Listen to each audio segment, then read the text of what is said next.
We are tWoTcast episode 432. 432. No, he doesn't know. Okay.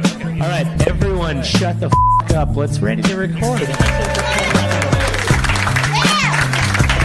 We like to start every show by yelling, "We are tWoTcast." Can you do that with me? On the count of 1, 2, 3, go. We are tWoTcast! Now we can start. The Wheel of Time Reread Podcast. Explicit and R. Freaking rated. Jono's the wild card. Always talking shit. Joe's the straight man. He's a total dick.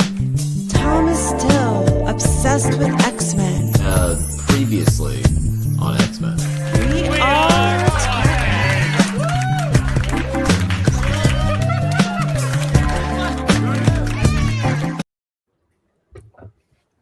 Oh, hey. Oh, Classic. You're reviewing tWoTcast, the Wheel of Time Reread podcast, now covering season 3 of the Wheel of Time. With me, as always, is Jono. Jono. And I'm Joe, and Taffy and Tom are here. Tom Which I think we're is just going to do here. forever. I haven't decided. Still here, man. Hey, Forever Matt. coffee. Hey, y'all. Hello. Hey, Matt Hatch is here, the king, the innkeeper. Yeah. There we go. Yeah, it's good to be here. That was so small on Yeah. my screen. I thought it said interloper hedge. Yeah, It really did. basically the same thing. I had to blow it up. So how have you been, Matt? After interloping, of course. That's a good question. Like, good. I took a break right after the season was over, and I went to Jordan Con, and then Yeah. I really haven't Mhm. been streaming for the last 3 weeks or so. So this is my first stream back after. It's the right End of choice. season 3. Yeah. What a choice. What a choice. I was going to say, we seem to keep getting you on these random events. Like right before you went off the air for 6 months. I guess I'm going to do tWoTcast episode. Glorious Is that what happened? Did that Yeah, happen it was last time? right before. I think we were one of the last, aside from your actual show, where This you is- were done. This is it. This is it. I'm Kill the taking this- enthusiasm. Yeah. I'm glad we can keep hitting these events Yeah. type level things with you. Nice. Is it because you say you're taking a break and everybody respects it except for us? Yeah, that's it. Probably. I think it's more like Joe going "Oh crap, I gotta get him now if he's taking a Yeah. break." So I need guests. So let's bring them on. Matt, don't flatter yourself. I don't pay that much attention to what you're doing. You know Joe can't read, right? It's been very tough. That's why that show Yeah. was quite the excitement. I for miss him. all your tweets and all your blue skies That makes sense. because I Skeet. can't read them. Those are skeets. Yeah. No, Skeet. Everybody knows that. Yeah. There's skates. Twatski. Everyone's so depressed about it that caught on and just Skeets. stayed. What's I haven't been following the tWoTcast general vibe for season 3. Neither have we. Um, So that is a great question. I would love to just give my Tom, who just had Yeah. a child, beautiful kid I've never fucking seen, That's true. didn't watch a single episode. oh, That's okay. true. That's true. Yeah. I just, Yeah, so- last week was my first week back. yeah. I've been And on also, paternity leave. it was probably it purposely impregnated his wife because he really not a huge No. fan of the show necessarily. Well, I hope it was purposeful. Yeah, she actually well, if we don't want to have to talk about it, legs open. Tweets on plays. I timed it out. Um, Jono, there is no Pretty baby. amazing. You really nailed it. It's Never happened. perfect. Thank you. Technically, that's what Tom did. Joe and I this is our favorite season so far, which Yeah. is not the hardest target to hit, but we've enjoyed it. I mean, you say that, but after season 1, would you have felt that same way? Yes. I think it's after season 2, would you have been oh, just as easy? I don't know. I think you would have wondered after season 1, can they give us something better? And then to see after season 2, can they give us something What? better? No, yes. And so I think we're on the right trajectory at the very least. So, Yeah, sure. And then Taffy, as a woman, you're allowed to talk briefly. Tell us your thoughts. Oh, that's so much pressure. Okay, they're letting me talk. Okay. Well, yes, on the whole, I enjoyed this season in the whole. I enjoyed the season. Oh, okay. Except for Yeah. that we don't talk about. Except You for just something we spent don't the talk whole about. last episode talking about it. We Yeah, did. We talked spend about the it a lot. whole episode, Yeah. Season Man, 3 is the topic for tonight, right? I didn't send us a No, script. you're doing great. No. No, you're doing great. Even Matt. if it Man, comes up, I can handle it. It's cool. I'm okay Yeah. now. So I had this to is kind part- of dip out for a Matt, bit. this is part 3 of our overview episodes. This is what we did in episode 1. We did, mostly Two Rivers people, but we threw Egwene in there. Okay. We also talked She's from about the Two Show Rivers. Ray. Oh. And then we did Tanchico mostly last week. So Nice. this week, Okay. we're Okay. going to be Talking covering about Lanfear. Lanfear. Okay. Perfect. Lanfear. Yeah. Moiraine. We're talking about the Aiel Waste characters mostly. We were Maybe pandering sticking to to that. your audience. Yes. But tell us your Understandable. thoughts, because I don't know if you know this. Apparently, you may have a show of your own, but for those who are apparently unable to see, watch, and listen, tell us your thoughts on the show as a whole. Now, before you start, Matt, you have to rate it out of 10, 1 out of 10 Billy Zanes. Ooh, Billy Zane's. This is how we rank the show. Well, shoot, it's out of Billy Zane's. I'm gonna have to give it season 3 as a whole. Yeah. Sure. You want to see where our rankings were? We're right around. Hold on, no, don't tell me yet. Don't tell me yet. Okay. Billy Zane. Joe's excited for the graphic. Yeah. Does it mean Zane affect your ranking? Yes, Billy Zane does affect the ranking here. I mean, I don't know if you know, we did a little Dusty Wheel cut of Winter Dragon, and I feel like we do know. I feel like That's I awesome. I feel like I connect with Billy Zane through that. When I think of Billy Zane and I think of season 3, I think he was definitely at an 8.25 Billy Zane's. 8.25 Billy Zane's. That's Yeah. that's some good Billy Zane work. Yeah. Yeah, Okay. I mean, I feel like that's where he would be at. I mean, I don't think we're not that far behind you. Maybe Yeah. we'll see. Technically, we are 1.25. Okay. Jono's averaged out to a 6.9. Yeah. What are the odds? It's 7.3. It's pretty amazing. When I figured that out earlier, I was like, I love that so much. I did not realize it actually would So do that. It's awesome.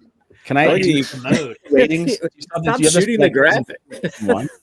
It just shoots across. I don't. Do you have this from previous seasons also? Can I see the ratings?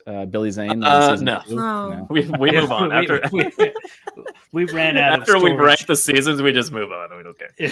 Yeah. The answer is probably strangely higher than it should have been, because this is by far the best season of the Wheel Time Show in my mind. It is, but I It think is. I was harder on it because of that. So I think my ranking was Yeah. actually a little higher second season. We Really? prefer Overall, I anime mean, jobs. I think so. Yeah. I think I was a little more harder on this season because it was little more sticking to the books a little closer, and then Okay. kind of Did caused my Did ranking. we to do be, an average rating for the first 2 seasons, or we just did an overall? We ranked every episode. I don't know Yeah. if we. Yeah, no, we did. I think in our overall episodes, we did the same thing, and we kind of averaged them. So, what did you show me that rating again? I'm curious. Now I want to see specific episodes because, hold on, leave it here for a I moment. can't freeze it. I can't freeze it. Okay. Yeah. You'll notice that 7 was the You can't lowest by freeze it. far. Wow. Okay. Yeah. Joe really liked 4. I did really like 4. It was a great episode. Yeah. 4 to 5 back to back must have been a real time for Taffy, and then 6 went down a little, and then 7 was just the I don't end. even remember. I remember what The hot- happened in The 2. hot streak could just hit a gutter. Taffy had a 7 at the finale there, so they picked Yeah. back up from a That's non-rating. It went from a Yeah, 0 for to sure. 7. 0-7. That's pretty impressive. Yeah. That finale really brought it back for Taffy. I had the biggest discrepancy among you guys. Obviously, the best Let's see season that again. Let me see that again. so far. What's up? Let me see that you wanna see graphic the- again. Yeah. I want to see if there was an episode that 2 people liked that 1 didn't, or 1 that people had rated high. Like John Not had really. 1 as 6, I mean, and you guys had 8s. Generally, Anything everybody else? seems like, other than Yeah. 7, are pretty similar. Yeah. I guess Yeah. 1. Yeah. I mean, 7 was low for us as well. I really liked 1. Just not a 0, Yeah, 7 grew on me as I watched it more. I actually enjoyed it. There are a couple of episodes or a couple of moments where I did get tied up in thinking but but the book or something, and seven felt that way a little bit for me. I don't know if it's just because it really dove into that kind of pinnacle moment. And so it was like, I expected something else, but after I went back and watched it, and dissected it a lot, I enjoy it now, in ways that I did not for that first viewing. So I don't know if these ratings are like first viewing or just like since the time you watched it. Is it first viewing? Basically first viewing. Technically, so we do it, like, at least I personally, so I watch it soberly with my wife, and then I take notes drunk. And that's really, like, that's the thing that really sticks with me, to my mind. The blurrier. Moment on the Matt, the joke here is that String Flame is one of Jono's alt accounts, and it's just Jono. Yeah. I see. Have you liked all 7 episodes of season 3? Thank you, Fins. Yes, I liked all 7 because there was only 7. Thank you for pointing that out. By the way, I love the idea of like having like 8 accounts on YouTube and then showing up to your show with all 8 accounts. And we have like 10 concurrent viewers right now. Unrelated, yeah. It's 11 viewers. Hold on. Joe also has an alt account. It's also mine. Yeah, it's mine too. Yeah. I agree. Best season. Hey, DT's I do have a here. second DT. account. DT is here. Yeah, best season. I agree. I mean, the good part about that to me, and which is why I'd like to see them get more seasons, is because it does seem like it's getting better every season. Absolutely. Like a season 4 to me, like, and with some of the stuff we know that they would cover, to me, that's exciting to think it could get material better for those moments and for kind of what we expect. So. Yeah. I suppose there's one caveat though, which is if they're only greenlit for 1 or 2 seasons, as opposed to like the original idea, and then it'll go back to like shoehorning shit in. And like no, you're right. No, 1 more season and like have to end it. No, then I'd rather have. I'd rather not have the Wheel of Time TV show if they only give us 1. Like if that was like a definitive end, like 1 more season and we'll tie everything up, I wouldn't enjoy that at all. I'll be honest, if they pitched that would make me laugh my ass off, which is not really a great thing. I really hope that doesn't happen. No. It should not happen. Matt, how many more seasons do you think they could tie it up in if they had to, were limited to like not all 8, but maybe 3 more? Or... Yeah, I think you have to have at least 3. To make it interesting, like the different arcs that they've kind of at least focused on at this point. Yeah. I think 2 would still feel kind of like shoehorned in a way that I think with 3, look, there's a lot of later book stuff that just, it would get cut, but it would speed things up a bit and not necessarily in a terrible way. Like I have not read all the way through like books 8 through 11 in a while, but I don't know that I would say I thought Perrin did a lot of growth as a character during those books, so much so that like there's just certain it branches off to other topics, and I don't think you would have to branch off into other plots and subplots in a way that I think with 3 you could. I would still love 4. 4 I think is, if there was what I think they could really, really do a great job, because I would want like the last season, a couple of episodes to be the final battle. Like at least you can't do like a single episode of 1 hour as a final battle. That would just be ridiculous. So be horrible. I would love like 3 seasons prepping us into the end, which is a 4th season left. So I would hope it'd be at least 3 episodes, because you need like a little bit of epilogue scene as well. Yeah, that's all wrapped up. But I mean, you could do it in sections like Paul of Heights, and like certain sections of the battle you could do episodically. No, agreed. I'm not clever enough to think, forward. But it's a very interesting thing of like how you would do this shit. Like if you had to really kind of pull it under like, certain time lengths. I think that really what I would love to know is what the writing process really looked like.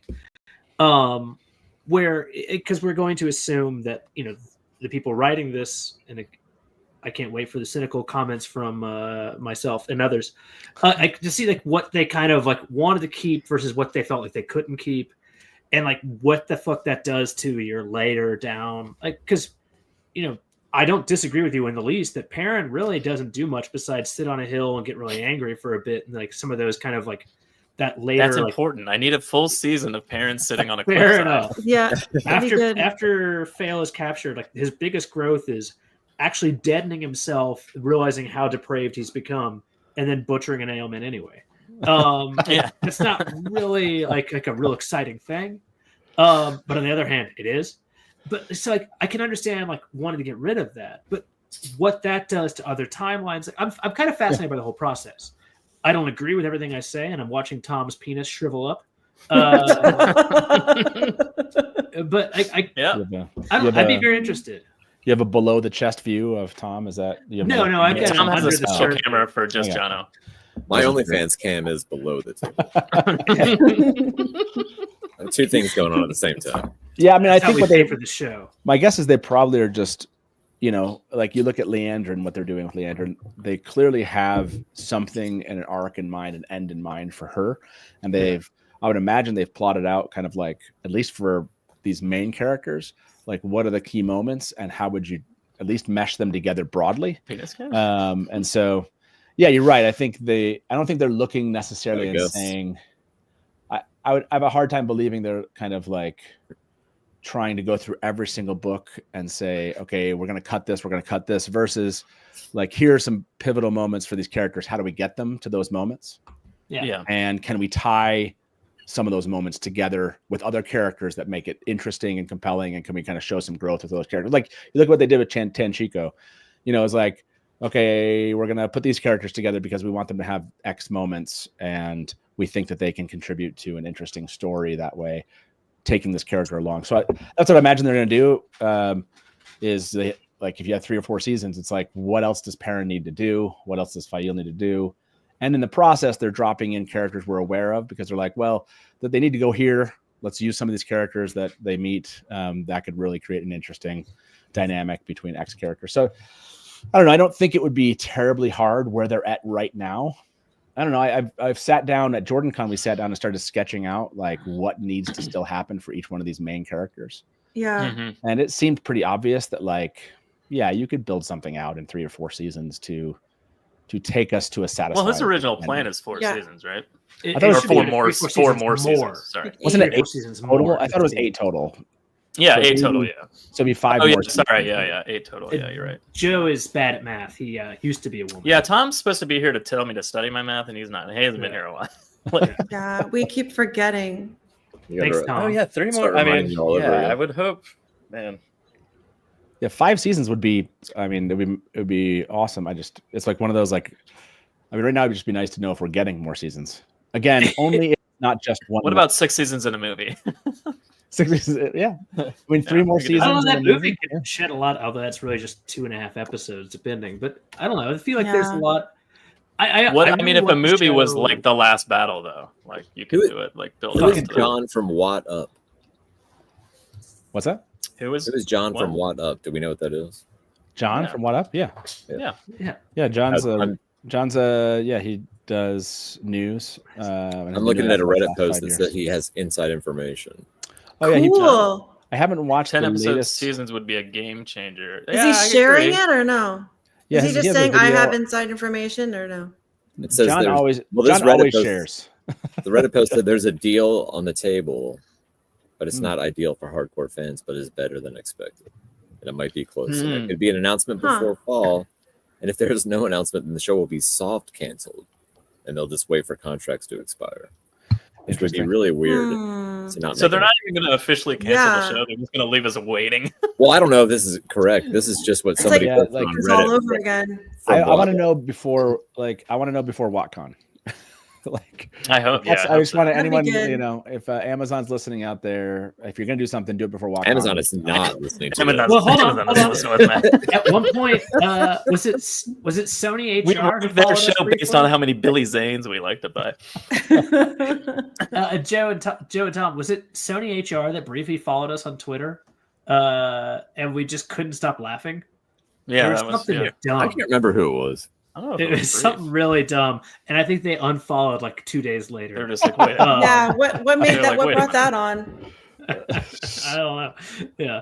But a place to follow us is over on myspace.com, the only place to get a full cam view of Tom's. Thank you, that's true. Where can we find that? Thank you. It's myspace.com/tWoTcast, the new Twitter of time, everybody. This is where we're going now. myspace.com/thingwithtaffy, also there. Tom, that's actually where you found the post from What Up, right? Was on MySpace. Yes. Yeah. Actually, John's. I'll post a link of it to our MySpace page. Yeah. Oh, perfect. Thank you. John's. And if you look at the bottom right, Matt Hatch is described as just considering whether or not to just log out early for. No, he's actually. Not yet. I think Matt's creating a MySpace account right now, aren't you, Matt? Yeah. He wants to be in where all the action is. Can't trust him. Not yet to either of those. Not yet. It's the key. No, John's a great guy. What Up is awesome. Good dude. But yeah, I'm really interested to see what they're going to come up with here. I mean, some answers sooner rather than later, and it better not just be a single season. That would be ridiculous. So. Hey, somebody texted us a password to the MySpace page again. It should be noted, though, that if it is ridiculous, that is, in fact, the best spell in Harry Potter. I forgot what it was. No. I don't know what it is. Worth it. Yeah. Joe, do we want to get on to the show, or do we want to make more small talk with my penis? Get on to the show. I don't know. What are you going to do? That was a fun. We were fine talking about that. That was fine stuff. Yeah. Yeah, it's season 3. We're talking. I guess we jumped from season 3 to season 4, so I guess we can come back. So we did, yeah. Show Matt the banner you made, and then let him choose. And this is the banner. Well, it doesn't. It's not restricted to these characters, Matt. But basically, we have talked about everybody. Oh, Lanfear, the obvious choice. What were we thinking? What was? Let's talk about Lanfear. I like to show the banner and let Matt choose. I don't know. Yeah. And then the answer is obvious. Oh, that Matt. Yeah, we already had. Joe already had the image. By the way, you have so much better your effects, your little banner things. I don't do any of that stuff. I just show Tom. So Tom's underskirt cam pays for a lot. Thank you, man. Those are beautiful, man. Can I hire you to throw some together for the Dusty? Sure. Let's talk about the Lanfear. No, I'm kidding. Yeah, sure. I'll make whatever images you need. Sweet. Just for a small price. Okay. And what is the small price? I'll pay you out of my Patreon. I'll pay you out of my Probably Matt getting on MySpace and making it cool. I don't have a Patreon, but if I did, I would pay you out of the Patreon. So. So the way we talk about the characters in the season when we're doing our overview things, Matt, is we just focus on one character and kind of do like a whole. Let's just talk about that character. Okay. Which inevitably leads to another character, so it kind of happens naturally. But starting with Lanfear. Okay. I did post that link to our MySpace page. What's something you didn't like about Lanfear, Matt? This season? Yeah. What I did not like about Lanfear this season. Kept your clothes on, mostly. No, that didn't bother me. The I think the appearance or the almost death really bothered me for a very short time until I realized she wasn't going to die, and then I was okay. So honestly, no, this was a really difficult kind of choice. It's, do you take Lanfear and Moiraine out like you do in the books at this point, or do you leave them in the show and have them? They're some of the most compelling characters. So yeah, part of me going into the season was like, hey, the smart thing would be do what the books did, because they're such dominant characters. So at some level, it's like, obviously I'm happy she survived. She's one of my favorite characters, but it just makes another season 4 have to continue that same vibe, if you will, between her and Moiraine. And so it could get old, right? I'm a little bit worried. Season 2 was really good in that way. Season 3 was interesting. They built up this whole Moraine's going to die kind of idea. And then you have them fight at the end, and it could have been pretty epic to do what the books did in that moment for the viewing audience. But I'm guessing they didn't because they're trying to re-up the show, right? Don't take out your two, you take out Rosamund Pike and Natasha O'Keefe, and then you're give us more seasons. So you keep them. But anyways, it does. So it makes me wonder, right? I love this character, but it makes me wonder if they'll be able to create more compelling, that doesn't feel redundant in future maybe seasons. If they reduce her status as like in terms of the Dark One, you know, and like not killing her and then bringing her back as Sindane, but like dropping her down to that level where she has to strive to get back up to where she was, sort of thing. The thing I like in the eyes of the Dark Friends and whatnot. The thing I hope they do is actually dig into her disguises. No, like I think you have to go the disguises next season. Otherwise, it's just gonna feel like you're doing the same damn thing over and over. Like, if you give her a disguise, you kind of like fat merchant lady. You know, like I think you go the Kylie route, and you create disguises. You still kind of throw her into some dream situations with other Forsaken, so you know she's around. But you go the disguises route, and I think you can still make her compelling and interesting without so dominant. In the it's just fat merchant dominant. right away. Fat merchant. Yeah, she was dominant. I'll be honest. In the I two, hope you're fucking right. Yeah, because that's one of the most compelling characters anyway. Like legitimate, like that part of the IOAs. It'd be weird to bring her in though, because I mean, well, not weird, but no, it wouldn't. You can do it differently. You can do it whatever. But like I Tom, what do you think about them doing it differently for the books? I was actually wondering. I mean, I don't know anything about it, so I didn't know that they didn't do the fight and didn't die. So I was wondering if they divorced those two characters from Rand as kind of a good and evil Gandalf over his shoulder or whatever. Like, no, not really. I mean, I feel like they've done it. They've done what the Lanfear out of the did. way for sure. She's not evil Gandalf over his shoulder anymore for sure. You get rid of Moiraine and you get rid of Gandalf and you get rid of Dumbledore because the main character needs to be able to survive without them. So if you don't divorce that relationship, then what are you doing? They did what they did at the end of the Shadow Rising. If you made Moiraine and Lanfear have that battle that Rand and Asmodean do, like they kind of created that conflict. Sure. So yes, I think you have to go into season 4 where Moiraine is like not directing Rand anymore and Lanfear's gone. Like you have to, like you can't go into season 4 and have Lanfear and Moiraine still be Moraine's running kind of the Rand show and Lanfear is like everywhere doing stuff. You just, again, love the character. Does it seem like Lanfear will be like versus Moiraine in like instead of a Balal or / Ishmael thing in like the Stone of Tyr? Yeah, like if we get Kalendor, you can kind of sub Ishmael out since he's gone already for you could for Lanfear instead of doing the but they gave us the fins, so you still could do the doorway. Yeah, so you could do the doorway. The other doorway could. You could have Lanfear show up, and basically both of them are gone. You split off Lan. Like you can give us the Fires of Heaven ending at the end of this next season, but not necessarily just cover Fires of Heaven. I believe that Rafe talked. I want to say he answered some questions, and he said something about Dumai's Wells. Maybe I can't remember if he was like most excited about doing that next. Like they would have to like. They can't just give us Fires of Heaven in a season 4. Like they're going to have to keep going. So I would imagine they would give us books 3, 5, and 6 as an amalgamation. And you certainly could do a Lanfear. Yes. You think you're getting a Kalendor like mid-season kind of finale and then Dumai's Wells like season finale? I don't know. Like drawing that out is something. But yes, wipes from back to front. What did you want to say? Yes, first off, I think it's not really fair that you come like prepared with like thoughts and effort and all that shit. Like pretty that's annoying. That's kind of not exactly fair. And Matt crazy. But Hi, also, Ryan. I just so you know, you are allowed to spoil anything and everything for Tom because who gives a shit about him? So like you don't need to like hold back. The more spoilers are better for Tom because he might. If he actually said that, like the more he finds out, the more he's like, you know what, fuck it, I'm not gonna get angry if I watch. When do you think I'm gonna find the time to do that? Who would Rand fight in Tyr? Maybe Rand would be fighting. But again, just sit around jerking off in a year. So you'd have to fast forward. You'd have to fast forward like Elida actually sending people out to meet up with Rand and try to kind of negotiate things while you bring everyone to the Stone of Tyr. You have Couladin go down there. You have Rand following. You have the merchants that show up with them. You have the Aes Sedai show up while they're going towards the Stone of Tyr.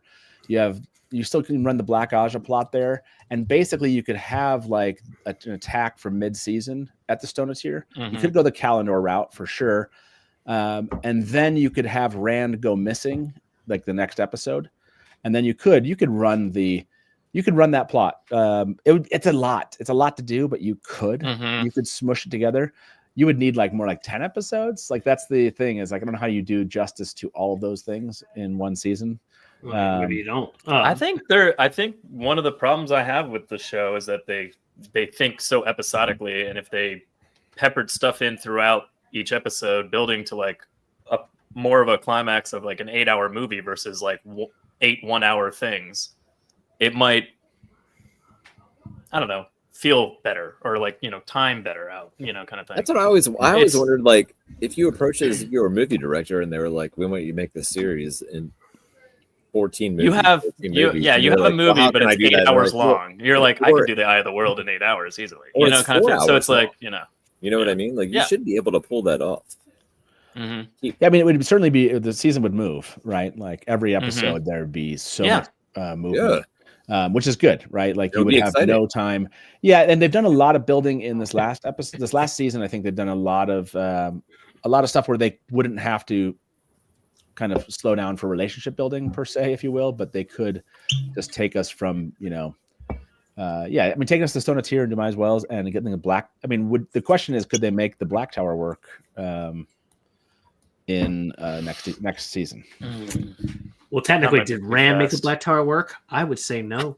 I don't think.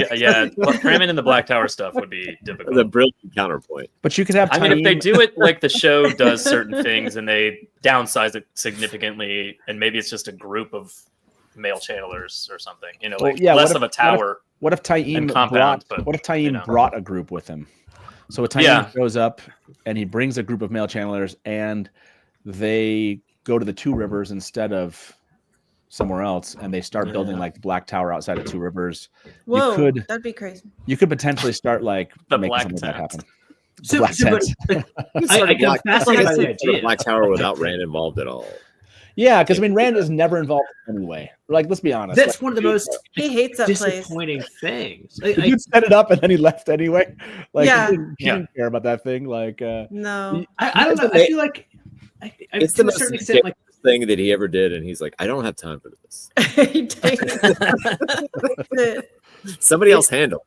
How about you, this guy I don't trust who looks clearly my favorite thing is when Jordan was like, nope, not the same people. Yeah. Oh yeah. Wives from Back to Front, what did you think about Lanfear as a whole? Well, first off, I love that your joke right there of wiping back and front as a whole, and I found it very offensive. And also, she's going to have to get on an antibiotic. But for the most part, Lanfear, my biggest gripe was this thing between her and Moiraine. It made sense for Lanfear. Everything Lanfear does. It's very much a more dark thing though for Moiraine, which I guess could match up with certain things she has said.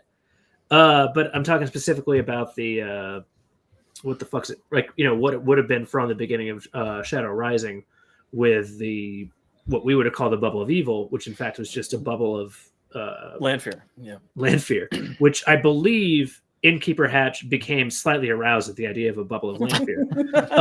Again, not a direct quote. He is not going to say yes or never no. visited my dreams. So. Yeah, but it smells like yes. Also, we don't have a cam on Matt's dick. We just on Tom's. That's true. Too much money. We don't have that type of cash to pay for that. We don't have that kind of money to throw around. We don't have those at the Dusty Wheel. Tom's OnlyFans is very cheap. If you're wondering. Also, I'll say we can keep it running 24/7. Tom's wheel is very oily. But I didn't love that. It felt very out of character. It's a little too Machiavellian for me. But at the same time, I kind of get it. It's a way to move on. I did appreciate Jilted Lover versus Lanfear, but I don't know. It's the entire arc. Again, I'd give it about. I'll give it higher than 6.9. I'll give it 7.5 out of 10 for her entire arc. I liked it. Yeah, and she's a fantastic actress. I think it's one of those.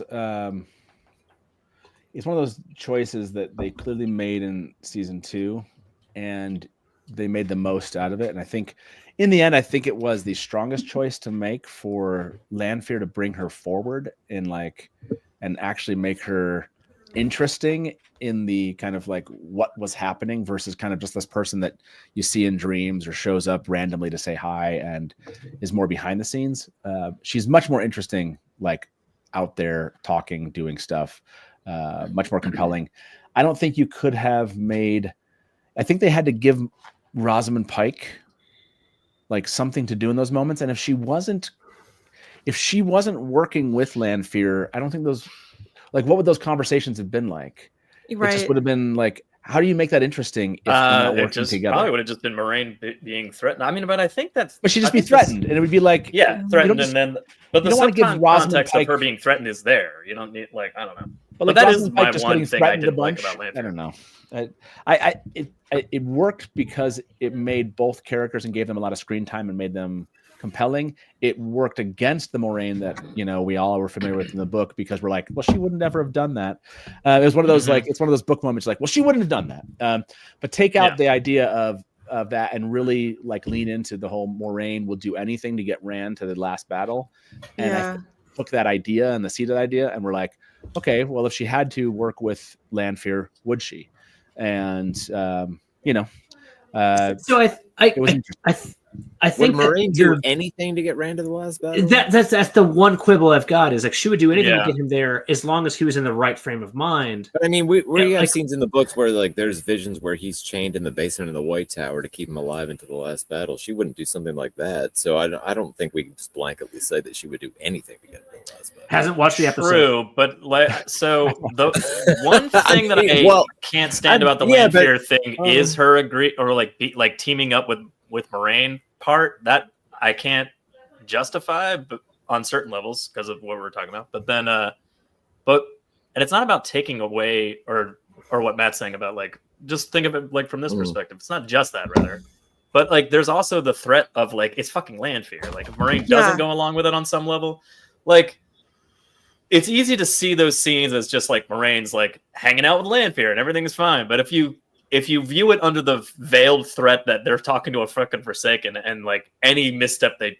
do could get them murdered, and then they wouldn't be able to help Rand at all, it kind of makes a little bit more sense in terms of like you her can going, see like, that every once in a while too. Like, and just like waiting for her time to be able to Yes, but Lan, I guess, is my thought. Like Lan, like the idea of Lan going in like all in on this. Lan's different. Yes, I don't. The land component of this is still a struggle. Lan's different. Like, Lan's different is the end of the beginning of that statement, I think. No, I think Taffy, tell us your thoughts because I don't care about Tom's. I don't actually have it. Tom, you don't have any thoughts? I like the switch that she had. What's as that? As soon as she got tricked, and like when Egwene popped into Rand's dream and blasted her away, and then she's like, "That's it, fuck all of you," and she's just like, all of a sudden she's got the Maleficent wings like outfit, and she's just like, "That's it," and I don't know how they. That battle, I mean, like she got depleted a lot that last battle that she did. I shouldn't call it the last battle, but that last fight that she had. Yeah, that fight that they had. Ultimate battle, yeah.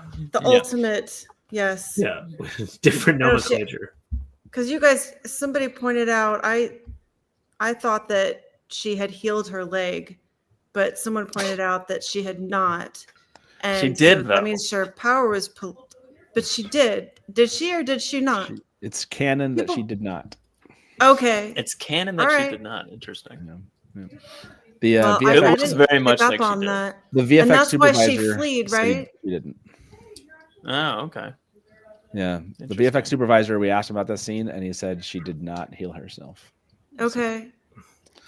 So yes, that's why she's like, I'm out of here. And she went to what, Tarvalon? Was that Tarvalon she took off to? Yes, it was Tarvalon. Yep. Okay. Yeah. So I don't know. In the end, I agree with you, Joe, that like the way they set Moiraine and Lanfear up, Moiraine would have looked for a way to go along with it until she could get outside, like defeat Lanfear. That makes sense to me. And I think that doesn't seem out of character. Here's another thing we all hated. Sakarnan was a way for them to do that. Like, yes. Right. You know, like her obtaining Jonathan, that right. object gave her an ability to be like, okay, I can face her now and get Yeah, I out mean, from under this I mean, I know we this don't like. ruse that I've been in. I'm not saying that I loved it, but in the books, you remember what happens, right? Like she goes away and goes to study at the X-Men Academy, and then she shows up later in Balefire's Bill Hall. Now, So, like, one of the things they like, teach at the X-Men Academy is an Iceman slide. Can we all agree? Yes. Shut the fuck up, Yes. Joe. Shut the fuck up. I'm glad he's gone. That was the first. I think that was the 101 toss. So Innkeeper Hatch actually has a very phallic point here. That yes, she does in fact go away to study, and I do appreciate that about her. Is it actually proven that and it's a kind of bullshit question, that she learned Balefire from Vandir and Atlas? I thought. Why do I believe that that's the case, or is that just something we all believed back then? I think it's something we all believe. I feel like there's no justification, because otherwise, where the hell would these old ladies have known it for? Just because One of them just had it written in the spine of a book. Just 6.9%, a little fire. I thought she talked about learning of it. At there's least. the schematic drawings. John. Maybe she didn't. Maybe we just kind of all. I don't know why that in my head I just hold on to that idea that she did, but maybe that was like something from 20 some odd years ago talking online that we just assumed. I don't know. But yes, yeah, I know, right? I guess it could be at 30 at this point. It is. Tom, what do you think about Lanfear? Ryan wants to know. I don't know. All right. I came back for the first time after paternity leave and did all of my raging. I don't have a ton of raging left to do, and I don't want to ruin it for everybody else. I only chimed in a second ago because I was just wondering, like, are they at least sticking to the core of the characters still? And that seems iffy, I guess, kind of. Certain parts, yes, certain no. Lanfear for sure. Like they get Lanfear right. And isn't they? Yeah, she's in different situations, I'd say, but like it's yeah, Lanfear. she's in different situations, but it's Lanfear, and they were trying to set up the Lanfear that we meet. You can tell that that's what they're doing here, which is they're trying to give us an arc for her, not just kind of set her into this is the most recent kind of place she is, like psychologically. They get her to the end of this season. We get Lanfear where Lanfear really was, like, where it's believable that we'll get a Lanfear like Fires of Heaven moment. Like it's a believable walk into that moment where she, skins. Kadir. Skin balloon? It's my favorite. Yeah, I mean, like it's believable that she she was actually gets turned into 30 different condoms. Hadn't Kadir? He kept Only so 30. many unintentional. Yeah. I thought she. Oh, 300. Why did I got? Yeah, 30. 30 is a small number. Yeah. Very giant penises. They were Ogier condoms. All right. I mean, when he's inflated, like, every one of his fingers is a condom. I was like, who's John thinking of? So it's not me. I'll tell you that. So I think some characters they get really, really well. They're slowing. It seems like some character arcs are like going a lot slower than they do in the books, and some are going a lot faster. So, I think that's the show focusing on like the characters they needed to focus on. It it is. And it's more I feel like important. that matches up with the time shifts we get, like in later books, where people get confused. Yeah, kind of. Yeah. Do you think that Lanfear was really? They had me believing there for a while that she was really contemplating, like, because I know Going to the light. No, not going to the light, All but right. like I just felt like her love for Rand was starting to kind of tip, like she wouldn't she at least she made me believe for a little bit that she might want to like just take off with him and like break her bond if she could, or break her oaths if she could, or kill the Dark One with him, just to like finally have just love over what brought her to the shadow. But They do touch on that in the power. finale, though. Yeah. Like when Rand confronts her about what she was doing to Egwene, kind of thing. I mean, he basically says something along the lines of like, "You said that that's what you wanted to do, but clearly you just want more power." It's nothing about. Well, it's just like He says something along the lines of like, "It's not about like power for everyone, like you said to me before. It's For really more everyone. about just power for you." Yeah, I mean, to Tom's point, no, I think all those things are. That's what I'm saying. Is they get Lanfear and Lanfear's arc really, really. They do a great job with it because all these things show up.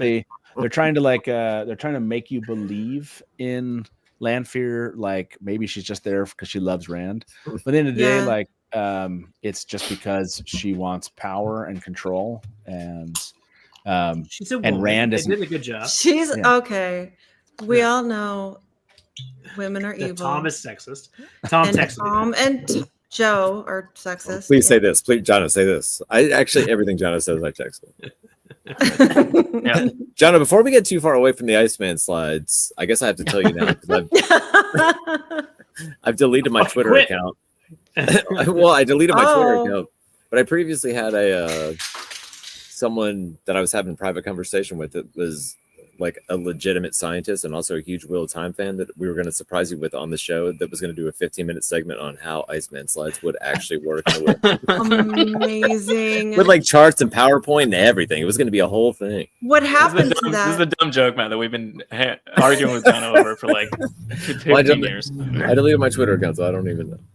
That's because he never fucking existed. This is bullshit. I didn't follow through. I'll track that dude down. It was a she. It was a lady. It actually well, then it can't be a scientist. That's how you invalidate the entire argument at the end. Done. Damn it. All right, next. What? Yeah. All right, Tom left. How you win that? No one seems to notice. I think the Moiraine stuff works in the Aiel Waste. I don't like the end. The last moment Moiraine talks to Rand, where he's like, so you were just trying to do this for my good. Yep. And so you set Egwene up and blah, blah, blah. And she's like, yep. And he's like, so you're like the best. And she's like, well, don't sugarcoat it. I don't know. Like, it didn't seem totally earned. Like the whole conversation just felt like it was really rushed. But generally, I think I like what they've done.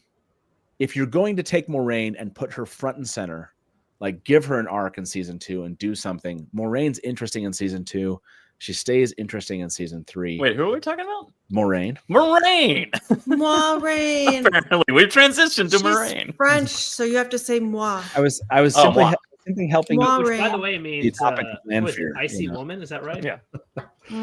I mean, I think we kind of talked. We covered Lanfear. Yeah, but it's Lan that I feel like still are not giving a story to. We'll get to Lan. And we're talking about Moiraine right now. I know. Sorry. All right, Lanfear. One of the, I mean, I think we all agree she's just crushed it out as an actor. You know, like just phenomenal.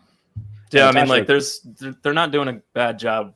You know, with handling her character as a whole. I think there's just some slight decisions where I'm like, okay, all right. Yeah, I hope Matt has never had to watch an episode of this tortured program we call tWoTcast.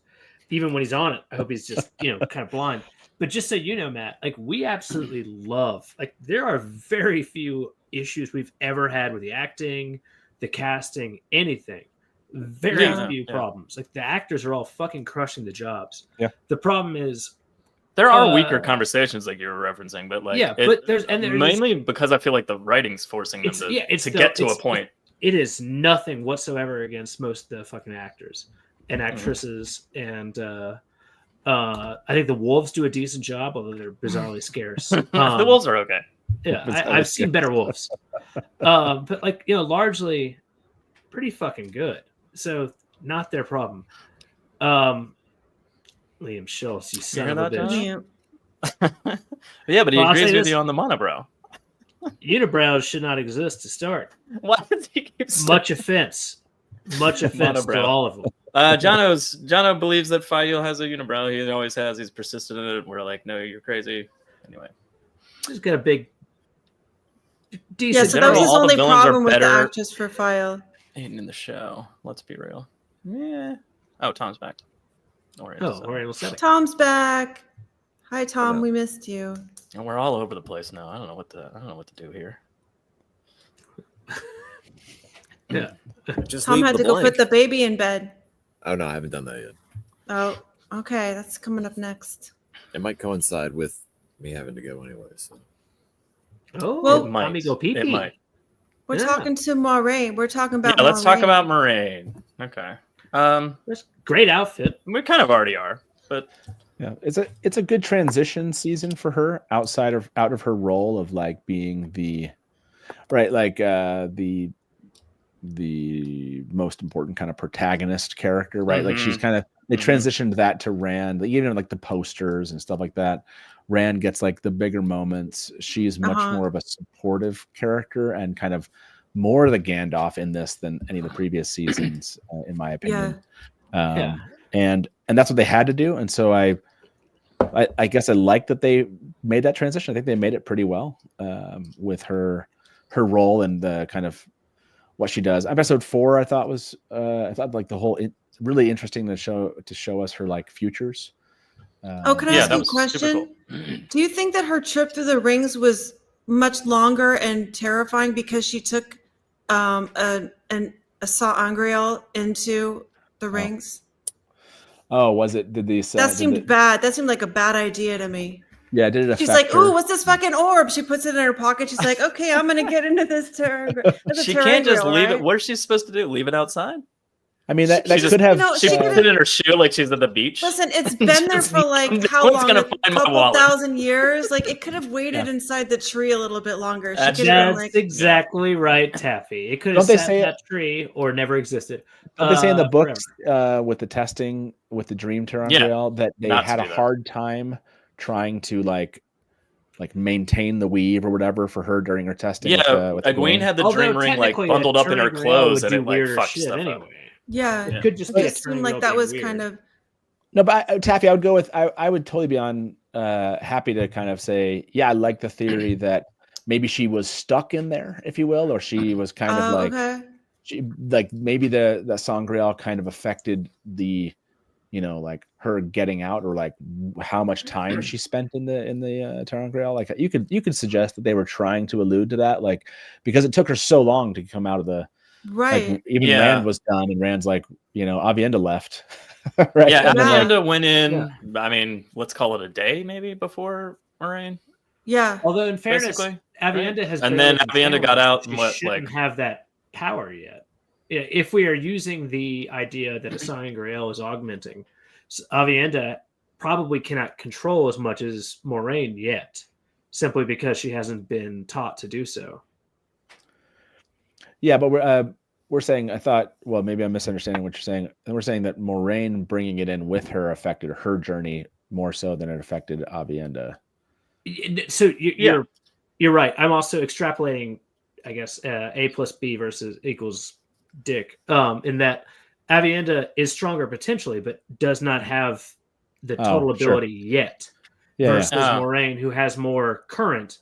Yeah, and then augmented with it. Well, I guess what I was thinking was it wasn't necessarily a power issue as so much as like an interaction issue between the ter'angreal and the sa'angreal. Yeah. So it's like more of a with the ter'angreal. Yeah, like in the books, it's ter'angreal to ter'angreal, right?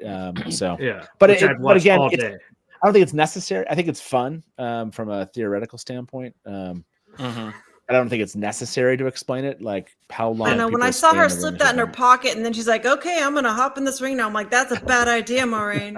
You shouldn't do that." Also, she should know that from having been tested already. Like, it's a thing that she should know. Whether or not they were trying to do it or not, like they didn't really play on it. Like they're not like.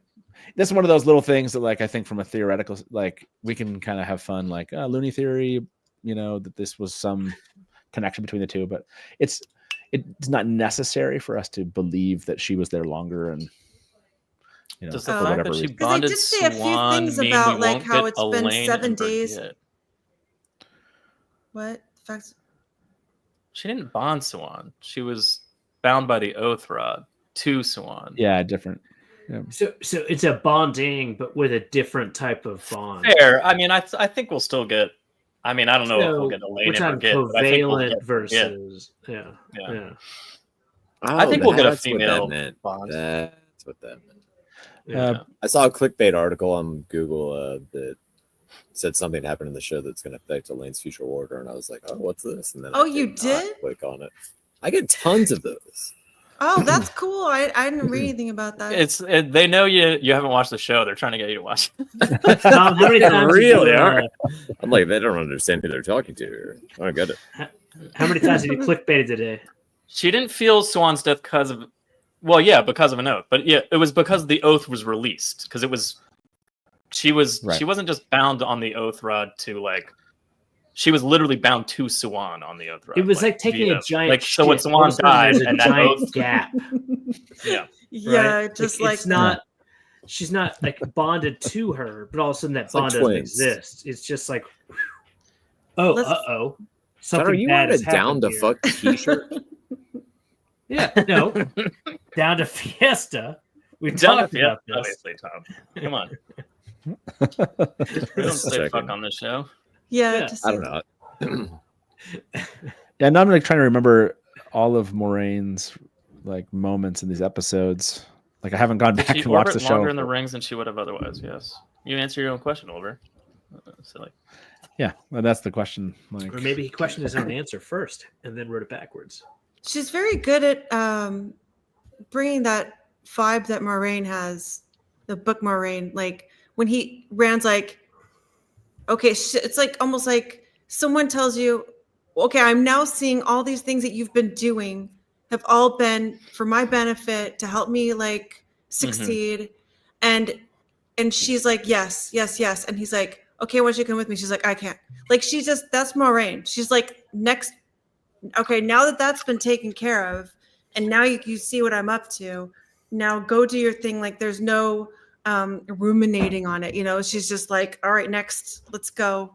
Next question. Right. Yeah. Just don't ask what's on the back of It's like the Bill Belichick of the Wheel Tongue. All business. We don't talk about sports things on this show, Tom. She does this thing just with her did it. face too, where she's like conveying this emotion, but she also, it's very Moiraine, where you feel like she's that unreadable look that she's supposed to have, that Moiraine is supposed to have. She's she's really good at that. I honestly think that like she's a fucking 10 out of 10 or Spinal Tappy an 11 out of 10 choice for Moiraine. Like absolutely perfect. Like she's embodies the, I don't know, everything. It hasn't spontaneously combusted either. So I wonder how much her amazing. reading the audiobooks is augmenting her like appreciation of her character and that's changing how she interesting. acts. yeah, Yeah. I mean, if at all. I mean, because it's not like it's hugely different from season 1 to 3 or anything. It seems like she's been crushing it the whole time. But she and Yosha, talk about their characters. Like, there's a certain like, Yosha is like, you can tell he gets it, right? So when Tom was asking, just kind of like these characters, like embodying the characters. I mean, I feel like Yosha does a fantastic Rand. Rosamund's a great Moiraine. I agree. Natasha's a great Lanfear. So, like, I feel like they're bringing a lot of these characters to life in ways that we recognize them, having read the books, and so that is nice to see. Never read the books. That's my fault. Very confused how I got here. The whole cast for this entire series is insane. They're good. Yeah. Everybody they cast is crushing it, right? Like, Yeah. it seems like- it's hard So you to went with a choose real who to- point. Yes, you're absolutely correct, Taffy. Yeah. Does a podcast or a show exist of people that have never read the books and are just watching the show? It's a fascinating question. Yeah, Ask I it think so. louder. I'd be very curious to see what that's like. It's See what this it's like show. to- It's just somehow this show. X-Men and sports are banned here. I would never come back. There are books.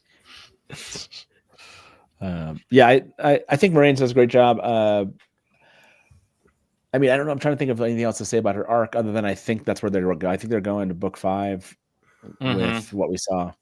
Like, I heard a lot of people say maybe she sticks around. I think it'd be a huge mistake for Rosamund Pike and Moiraine to not leave the show next season. Like, if we get more seasons, she has to be gone in season 4. In fact, you could What about episode 1? Like, just kill her off, like as a.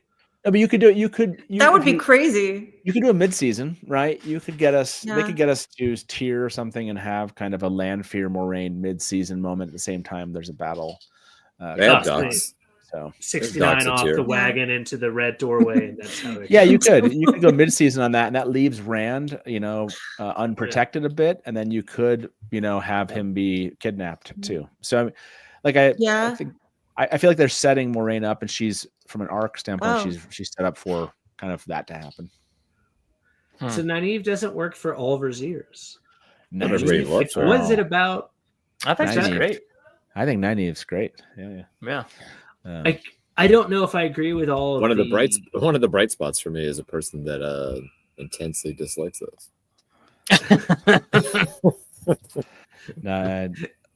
I have some issues with how kind of like demure and just kind of like insular she is. But they're doing weird things with her arc that I don't love, and because of that, she's played a different kind of Nynaeve from the books. But I love her as what she's done so far, and I want her to grow as a character. And the fact that they got rid of her bond, I'm like, thank God, or her block. I'm sorry. I'm like, thank God. Let's move her into more of a strong Nynaeve character kind of sensibility. But my assumption is the payoff's going to be there because I liked her a lot seasons 1 and 2, and then she became kind of like she's like a wet blanket. Yeah, I think it's the writing less than the actress, and then I feel like they're slowing her down. That's what I mean. Is some of the characters, they're not just giving us the attribute that we kind of on that character, and they're waiting to. I think the writing surrounding her block was kind of like loosey goosey, and they didn't really give us like strict rules on how her block was working, and then as it progressed, we weren't quite understanding what she was doing because we didn't really. And if you've read the books, you're like, why isn't she just getting angry and channeling? You don't understand what she's going through. It wasn't until that conversation with Olmog where she was like, I'm really scared of it. It freaks me out. Fuck out. Where she like told the truth finally. And you're like, oh, well, if that's what we've been watching all this time, it suddenly kind of all makes sense. But like up until that conversation. when did Nynaeve ever admit that? Oh, yeah, well, she only did it to Moghedien when she was compulsed. I mean, but that's weird. Oh, compulsed. Okay. Yeah. Truth serum. Truth serum. There's no truth serum. She's like, what? You have a block. What's wrong? And she's like, I'm really scared of it. Freaks me the fuck out, kind of thing. Ask our guest. What do you ask me? By the way, is Nynaeve in our... You had thoughts a moment ago. Yeah, but is Nynaeve on our list? I can't remember. She's not. I don't know why we're talking. No, she's Nynaeve up. No, but I was going to say, I think they've slowed down some characters. Like Liandrin seems like they're kind of, they're doing something with like Nynaeve and Liandrin in a way that like they're just not giving us like pure kind of Nynaeve that we expect yet. And it feels like they're growing into that piece. It feels like they're doing something similar to Lan, but I don't actually like this Nynaeve stuff, and I don't like the way they're doing this with Lan. So like I don't. Like to me, Nynaeve still feels like there's a lot of growth potential there. So Lan feels like he should have already gone through the growth potential, and so for them to kind of like try to give us some growth potential there, like it's a different kind of growth. Like I don't think you need. Sorry for bringing up Nynaeve. No, it's fine. It's cool. And then don't worry about it. I actually kind of enjoyed watching how seamlessly Matt got us back on the rails. It was incredible. Yeah, thanks, Matt. It's almost like he's got a real next show. Week, Matt. Yeah. Next Tuesday, can you come back and help us? Maybe. Wow, that was Nynaeve. There she is. But Lan's the one that they seem to struggle with. Giving so much. Like, I don't know why. Like Lan does not feel like it should be as difficult of a struggle as it feels like it is in that writer's room, and I don't know why. Do you like what they did with Melindra and him? Do you think there was a benefit to that and having that whole how could that bring him closer to Malkier? Having a, I don't know how if that was what the purpose was. I don't know if it's. Hey, we're still. Are we done talking about Moiraine? Are we moving on to Lan? I don't know. Yeah, with Lan time. So much of Lan's personality is below the surface, and it's like so much of Lan is other characters reacting to like rumors they hear about him and stories, and like he's just quiet. Like maybe that's hard to write. No, I think it is, but like I feel like Lan's motivations like he turns his allegiance and motivations to the people that they went and took out of their village, right? Like the way that he, you think of just how much maybe duty he feels towards them, and in that, like, I'd rather have seen that, like, than kind of having, like, I thought season 2 was like weird, like it wasn't compelling to me what they did with Lan, and then season 3, I was like, what are they going to do in season 3? And it still feels like he is kind of like a side character, but they want to do something with him, so we get something kind of like not. I think what they're doing with Lan is setting up the eventual like Nynaeve Lan thing that we'll get for the rest. But why didn't they lean No, I into think the Batman of it all with him? Like why not just make him that? I don't know. It's not hard. Just make him Batman. The quiet, scary guy that nobody knows anything about, that's super badass, that everyone's impressed by and is scary. And just like, you don't have to turn him into something necessarily. Jono, stop raising your hand. Just speak. Well, What are you doing? Unless Jono. Hold on. Actually, you know what? Hold on. If I'm speaking, actually, please do raise your hand. So I guess my question with Lan is this: like, it's weird because, like, honestly, he is, other than the Aes Sedai, kind of one of the oldest characters, like, age-wise, right? He comes as a fully functional fucking human being, and we don't need him to change much other than to slowly just like appreciate the Two Rivers characters, which he does extremely obviously, but in the most demure, delightful way in book 2 with Rand, when he teaches him all that kind of shit, when it happens as he goes to see the Amirlan seat. All we need is that just little, like, a slight hint of a smile, and just to be as badass as possible as a warrior. That's all anyone has ever wanted out of Lan, is to just be a badass warrior, and, good to your Aes Sedai, and also, like, yes to everything Malkier, and asking him to like hang around for like 4 seasons until he can grow though with Nynaeve is kind of. But I don't even know if that's growth. That's just slowly. I think he does. Like, she softens him. That's the whole point of the book. Yeah, he finds a new purpose in that, and through her, in a way that, like, he wanted to give up, right? Like, he basically wanted to give his life for Malkier, right? And fully agreed on that. But like, does it change him? It changes him. No. But does it change like what we can see on camera? Like, he can still be this. Like I just feel like he's never been book 2. Badass. Remember book 2? Like, that was one little insight that Jordan ever gave us to Lan behind the scenes. Is Lan and talking to Moiraine, and Moiraine saying to him basically, like, it seems like this bond you have with me is chafing a bit.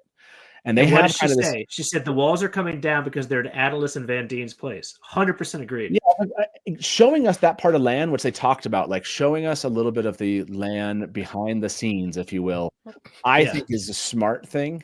It's just like, do that, and that's cool, but like having Melindra, a dark friend, try to remind Lan of his duty, like, that's how it felt. And I was just like, I don't understand what this is. Like, Lan. I think it's just insert Malkier back into the conversation. I think that's all that was. Yeah, Genuinely. There had to have been something better. It's called a shoehorn, man. There had to have been something better to do. That's the only thing, is I feel like they just. My main problems with Lan, less so this season, but like, it's really just been more like kind of what Tom was saying. Like, they just haven't made him Batman enough. Like, they've taken like little tiny moments where he could have been, I don't know, Moraine's badass warder, and like I mean, I use this example a lot, but like, when Matt tried to cut her with the dagger, she stops it, as opposed to like Lan in book 1, suddenly crossing the room and stopping the dagger from cutting Moiraine, kind of thing. Yeah, no. There's little things like that. That would have been so awesome if you had done that. Like, just season 1 suddenly lands across the room, and everyone's like, "What the fuck?" And he's holding the dagger away from her throat. That would have been amazing. Yes, but in that one moment would have been like, "Oh, that's his job. I got it." Right off the bat, like, we got it. Season 1 Lan, I thought they wrote season 1 Lan pretty well. I thought you take away a little bit of the too kind of casual behind the scenes, but maybe that is like, you have that whole section where she's injured, he's like leading the kids into Shedder Logoth. You know, they did have something written into the script where he was going to take out some fades, and they didn't do that scene. I think that would have like season 1, episode 2, him fighting fades in that moment would have been fantastic. Him getting him to shatter Logoth, then them like breaking like apart into groups, you know, basically, and then the Nynaeve piece, like that's all, like that all made sense to me all the way up basically to like to the final episode, and then you left him in Feltara, which is just like a weird, like, I'm gonna go into the Blight, which is and I'm gonna not even just go into the Blight, I'm gonna point to Malkir, but I'm gonna leave Lan and Faldara, and that's where I was like, I don't know what just happened to the show, like with Lan, like I didn't understand it. Like that was a weird moment. That was a weird moment. Your mom takes down fades, man. That's very nice. Great mother, by the way. Thanks, Toby. Yeah. I feel Rand like season 3 I like. I mean, at least we finally got Rand training with him, and like there's certain aspects of like Rand that we saw this season that we didn't even get to see in the first season, which we should have seen. You know, that's true. You remind me, like I liked those pieces of that.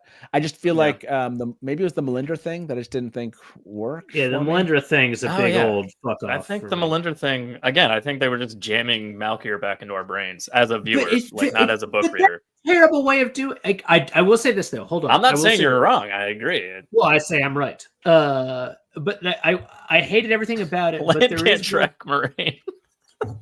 There is one thing that's very useful. Lan has a tell. Moiraine has a tell. God damn it! Only Nynaeve can follow it. Stop making me angry. Stop making. There is one thing though that I think is very useful. I do like the fact that they have made the Dark Friends and Black Ajah have a bit more of a real reason to exist, other than like literally just Dr. Evil, you know, that kind of thing. Like I'm just evil. Like there's nuance to the villains instead of just nuance, like it's the next bad guy. I'm gonna sign off for that Austin Powers reference. Yeah. See you, Tom. Hi, Tom. Hey, Tom. Love you, Tom. There are only 3 Tom, more next to me. I hope you die horribly. Oh, Tom, say goodnight, Kevin. Oh, he's gone. He didn't say goodnight, Kevin. Thank God. He did. There's said a it reason off he's not on the logo anymore, Jonah. You could hear it through his dick cam. He said it. It's the weirdest cum shot ever, which is also my work password. Wow. Wait a minute, we have to update that, Joe. Oh yeah. MySpace /tWoTcast passwords. Weirdest cum shot ever. MySpace.com/tWoTcast. The new Twitter of time, everybody. It's where you get all your news. I like watching Matt Hatch's face. Just looking down. .com/sing with Tappy. Matt's joining MySpace. He's going to be our fifth Matt's friend. going to connect with us shortly after this. I'm already and then he's going to start seeing where all the news really is. Yeah. Getting zero I'll traffic. eventually learn Taffy. I don't think Matt Hatch has gotten any traffic from MySpace in years, which means your show is getting to no one. No one. I guess what I wanted, and you're right, Joe, they gave us some Lan in this season. I think Henny does a great job with what they're giving him. I just I agree. Yeah, I just wish there was more that they were giving him. Right? Like like when they split him up in season 2 was like a disservice to Lan, in my opinion. I agree, but because of season 2 and like the gulf that was there between him and Moiraine, I really did enjoy like the hey, let's drink and hang out for a night, you know, kind of thing. Like that scene was like really touching to me for some reason. And he had better scenes in season 3. That's true. Moiraine kind of I don't know, reaching out to him in terms of like, let me tell you what's going on. I saw my death and I don't know when I'm going to die. And it was like, and that was a, you know, that was kind of more on Moraine's side of things, but he was there to like, hey, let's forget the shit that's gone before. And what bothered me though was like at the end of season 2, I was like, cool, they're going to share stuff and talk now. And then we get to season 3 and she's like, I'm not going to tell you anything, Lan, till the very end again. And you're like, why don't you talk to him? Like, I can't handle I can't still tell you things, Lan. I thought we like they didn't like hang out and share things, but they were like back as a team though. You know, like he was working They with were. her while she I was was just doing it. the fact that he still had to go to her. Moiraine, what happened? How many times he just Oh, like? yeah. It's like the Yeah. Yeah, that's true. That's Just true. tell us. Just tell him what Never happened. mind. I'm sick of this. Never Just mind. Talk to him. Yeah. They brought the season 2 stuff back. It but wasn't it's like, time oh, for her to man. reveal it yet.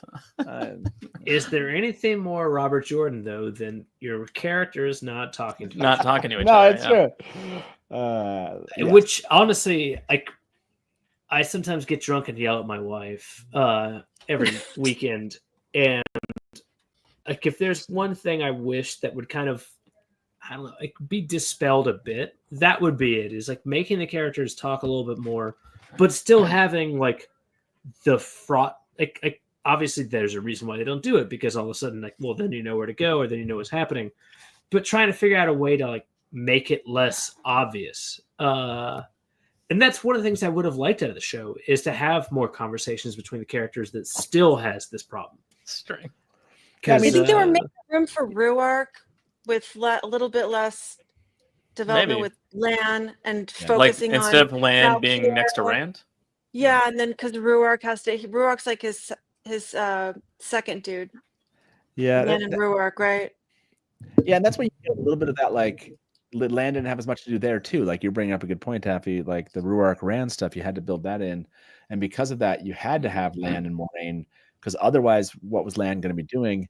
And so they gave Melindra, but Melindra was just like, it didn't hit. It just felt flat. Yeah, it didn't hit for me. It didn't. Yeah, I was confused by her at first. I had this feeling like that she was a Forsaken because of the way they were, like Grendel, maybe because they were lighting Somebody her. mentioned that in the chat. Yeah, Grundle. Yeah. Grundle. Also, is it weird? Like, honestly, he never obviously, presumably at least, he never had sex with her, but it did feel very sexually charged. No, don't say I that. didn't read that at all. Like, I didn't see that at all. People I were feel like, trying to I allude think that was the implication. Like, that's what normally people do in the Sweatpants implication. movie. I don't know. The implication. The implication, John. The implication. But I mean, I Matt- think both of them were like, no, she's looking at you, and she's like, and then Moraine's like, no, she's looking at you. Oh, I'm and just then showing my naked when they back. walk Yeah, that was outside, real she's close. like, hey, by the way, I'm. I was like, if she touches him, I swear to God, I'm gonna kill her. No. That's what I remember seeing that in chat, like when we were watching it, like how many people were But just it like, feels a little if anything too happens here. Yeah, seriously. watching jerk off.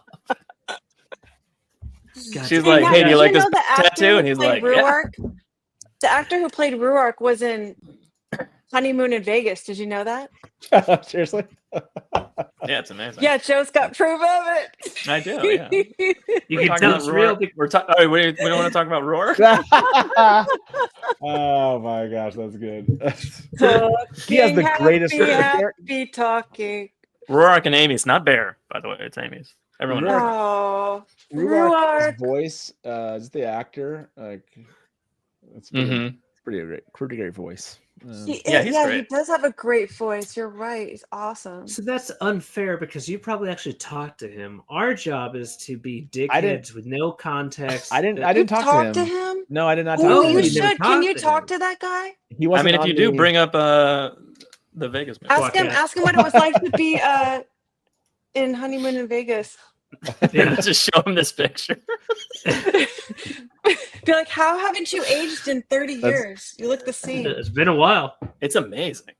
Yeah. It's been a while. You should see that. Yeah, we could. You want to talk about Rourke? I mean, I guess I felt like a lot of the Aiel stuff was a little short. You know, like even as much time as we had with all of it, it seemed like it wasn't really enough, and we kind of didn't get a ton of growth with them or anything. But I mean, I think they represented the characters well enough, I guess.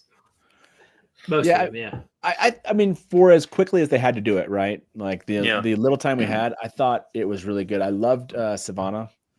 Like She was rad. Yeah. like she was sucks. freaking great. She's perfect. That's like, Yeah.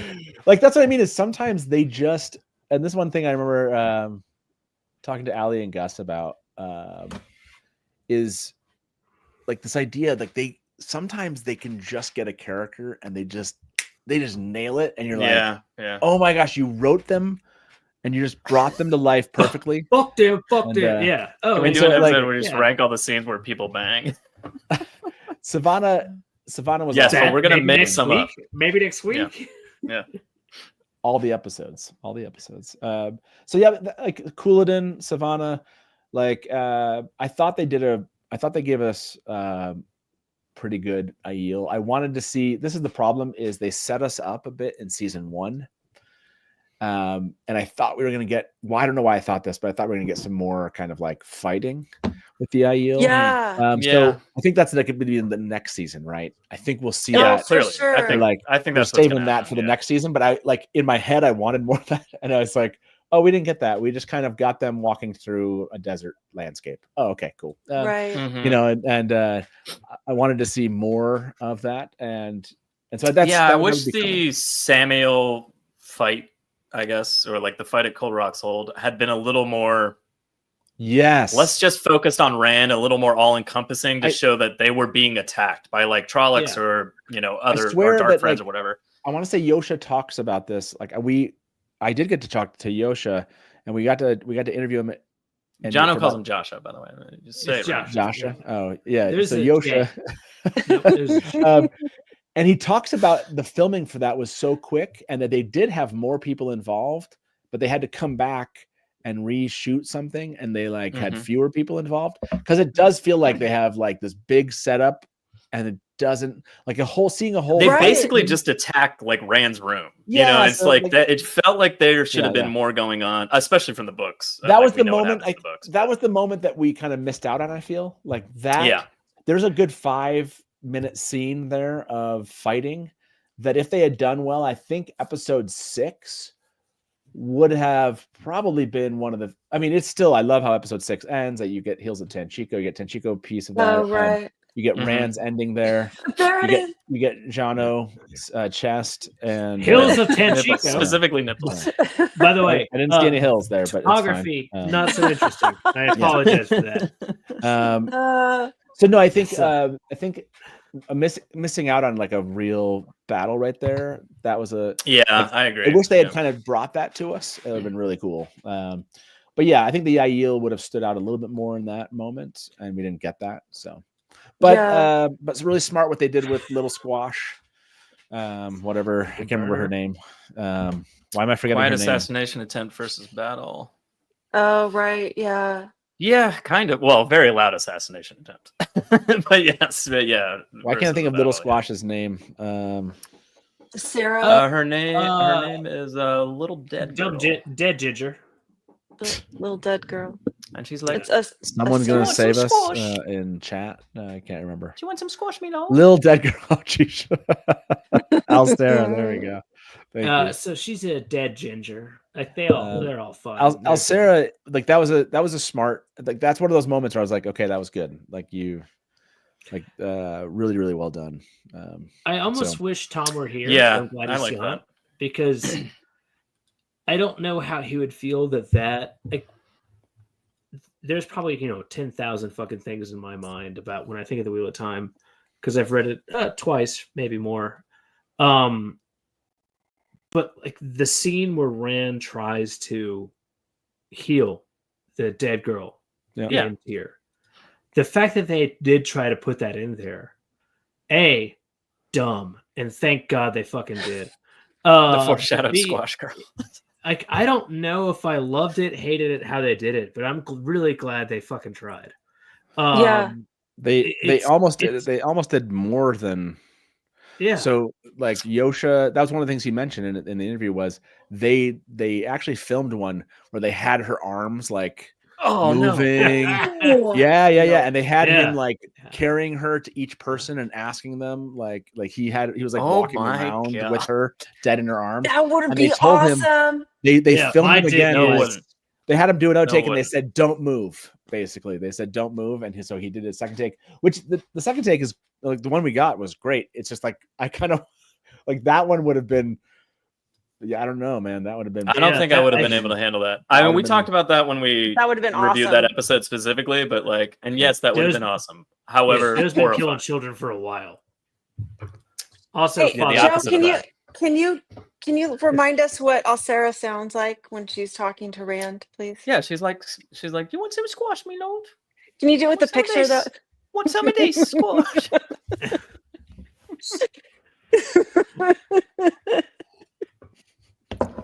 Okay. little dead girls. So I loved that. I loved her her as a name? character. I mean, for what she was doing. But you know, God, I'm so glad they didn't do that because I wouldn't have been able to handle that. yeah, that would have been Just been like like, I said, nope, I'm out. especially if they'd done a full battle and then they ended with that. Like episode 6 would have been. Yeah, that if would there have had been been- more of a battle and that Yeah, would have been devastating. Yeah, that's that would have been. I feel like I want to re-edit episode 8's ending because I feel like the ending of episode 8 could have been better if they had edited it differently. Like What more would you do? impactful, I guess. I think they cheapened the end a little bit by trying to weave all 3 storylines together. Like I think it took away from what was happening between Swan and the Aes Sedai there and Lanfear and Moiraine and that connection. I would have probably would have done that and then had kind of the Rand stuff. Okay. Yeah, that makes I would have split them, and they probably tried it. And maybe they just whoever made the final you call. could liked definitely it. show Moiraine sensing Swan's bond with the Oathrat or whatever. No, you like, can. I leaving. mean, I feel like You could have shown that Yeah. after the fact, and it still would have made sense, because it still would have been like, oh shit, it just happened for her, or whatever. Like you could have seen it earlier. But it's just really funny that they have Moiraine like create the bubble thing, and then like immediately Lanfear attacks, and you're like, why'd you show us the bubble thing? It was unnecessary. Right. You should have just had Lanfear out there like immediately attacking because you're like, yeah. Anyways, I feel like there was I feel like the Rand aspect of episode 8 and the Aiel, there was just too much going on. I don't like it. Could have Rand's piece could have been more impactful if I think it was disconnected a bit from that ending. So, anyways, that's an editing thing that I want to do. Just have a cock crow when Swan dies. It's not book 4. It's not the beginning of book 4. Yeah, that Which happened one? in the beginning of the. Oh, it's the the cock crowing thing is the bubble of evil. Oh yeah, that's timing. the bubble. Right, So every time the bubble of evil starts, they hear the Innkeeper Hatch, you make me sad. You don't know that off the bat. the cock crowing. Yeah. Yeah. What about she would not have what about harvest how there squash. was no wash the spears or like the real emphasis on the Shido because maybe they're So like how they were like a malevolent presence or something. I don't know if that's the I feel like they're going they're to so do this. cute. Look at them. I feel like they're going to do that I feel like we're going to get a lot more of that in another When season. When they're leaving Yeah, if we get on the another way to season, I Tyr. think. If we Right. get another season. I think if we get another season, we would get that piece. I'll be honest. Matt, what do you think? Like 1 out of 10 Billy Zanes. How plausible is it we get another season? Oh, 1 out of 10 Billy Zanes. From 10 being from obviously all a sure the thing. like I said, from like seeing, I think winteriscoming.net posted a story about it. It sounds like I would say. CO or Oh, CU? cool. What's that? How do you spell coming? Just asking for Tom. CO, sir. Thank you. And then like to have John write up a story to share. To me, Yeah. like there's clearly some stuff going on. So I would say I'm at a 6.5 Billy Zanes. Oh. 6.5 Billy Zanes. Yeah, that's Pretty plausible. It's a that's little it. bit. honest. I'm It's going actually to low. Sunny in Hollywood. I'm going to Sunny in Hollywood tomorrow. I'm going to shake the doors. I'm going to find out what's going on. You're gonna shake the doors, and where will we hear about that story, Debbie? You are going to hear about the results of that on MySpace/tWoTcast. Yeah, MySpace.com/podcast show is new news. Twitter. We're gonna get all your news. I love that we always MySpace.com/podcast. show the Sing with Taffy addendum and then Sing with Twadcast one. Well, I am the secretary. I'm the president of the as a fan woman club, should be. so And we Everyone knows that. Yeah. love your work. She keeps fan the club minutes. of the John. men. I mean, that's the only Matt, I'll be place honest. a woman has on the show. I'm trying to talk to a Everyone man. can be a cock expert. Oh, I'm John. sorry. I was talking. I'm sorry. I appreciate that about you, Taffy. Also, I love you so much. and fuck your husband. He's the You know worst. what? And you know what? Sony's in for it. That's it. I've had it. I'm angry. Sony, Yeah. what is your problem? And also, while you're at it, where the fuck are the Origin episodes? Yeah. They're doing the same thing. Just what if they just drop the show and then they just never talk about the Origin episodes? I was looking forward to those. I'm just gonna text Otto just saying what is the deal with that with no context. Yeah, can All right, please do. we're burying the lead here. Let's talk about Rand. Matt's got to go shortly. Rand. Oh, okay. Rand, fantastic this season. Yeah, there I was agree. so this is look, I've been around fandom for a long time, so I feel like I can take a moment and just like give people crap among fandom. The amount of angst, and I'm going to call it teen angst. Sure. The amount of teen angst around like Rand never gets enough to do. Just made me like every time I would see a post in a comment like Rand is not front and center. They hate Rand. Those things made me laugh. I think that gave me life all these last 3 seasons of this television show. Is just like how much angst there was around Rand not getting enough love or enough scenes. I mean, I'm one of them. Yeah. I think. Yeah. You know? I know. Like I said, you were giving me life. So no, like it was cool to see them build Rand up into this season. I think they again slowly kind of brought him in. Like we're not in Rand's head. This isn't the books. We don't have like point of view that way. And they are giving us an ensemble show, not just the Rand show. And so I wasn't as bothered, I guess, as some about Rand's arc and how much screen time he had and what they had him doing. I think but his yeah, arc was fine. This season, I liked right at the beginning. I thought right off the bat in episode 1, thought he was great. And really liked what they did with him. Yosha killed it in episode 4. Like, yeah, that was amazing. Like, it's just an amazing episode of TV, and brought it in episode 6. Just like the stuff with Alcera, just an amazing acting job there. Yeah.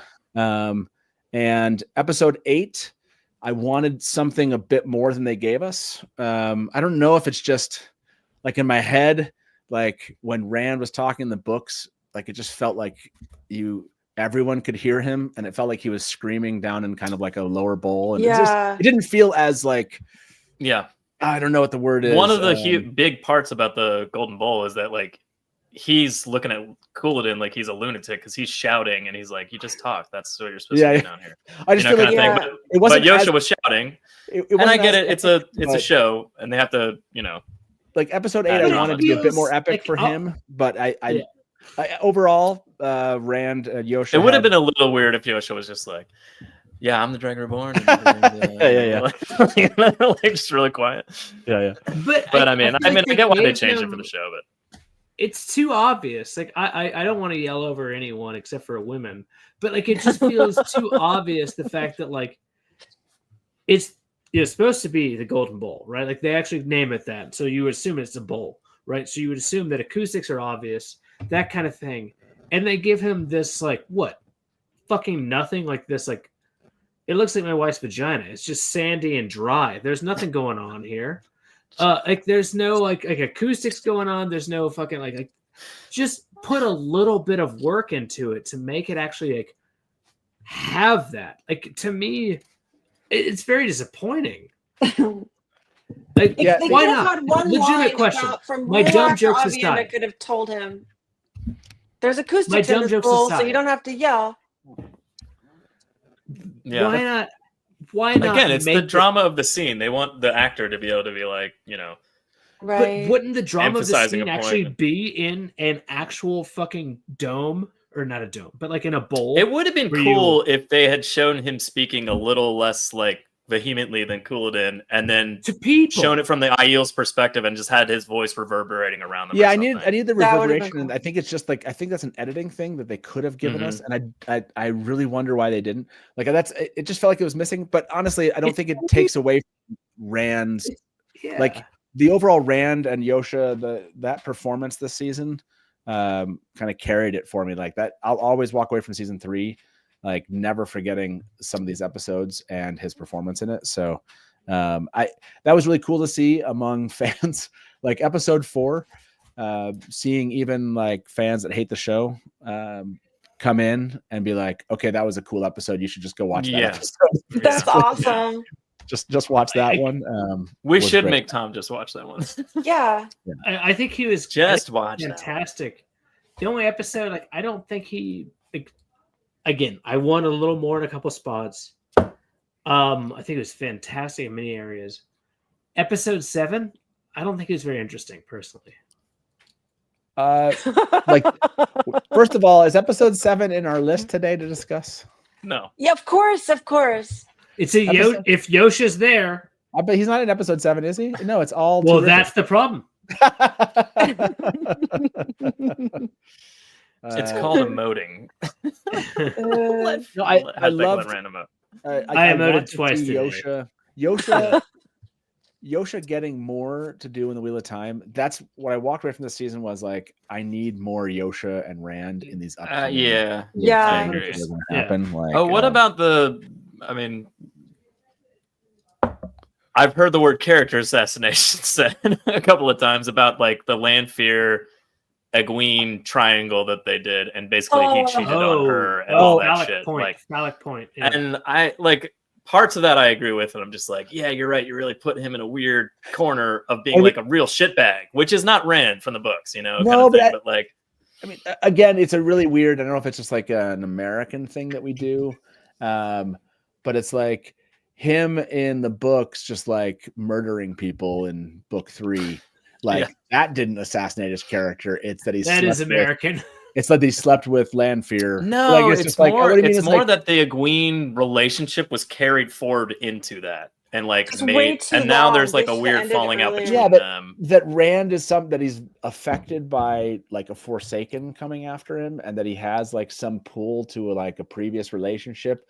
Like he's what, like 19 or something in the show, like in the books. Like I get it. Like there's like this puritanical kind of streak of like. I think they're kind of older in the show, aren't they?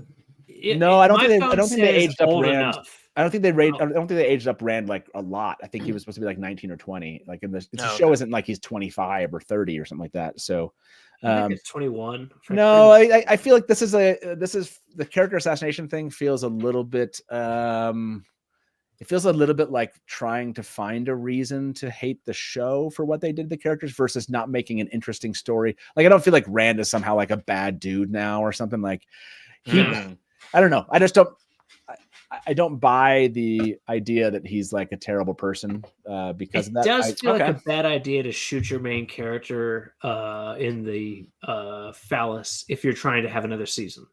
Again, I'm not in Hollywood. I don't know. But if you're trying to assassinate your character, it feels like a bad idea. I agree.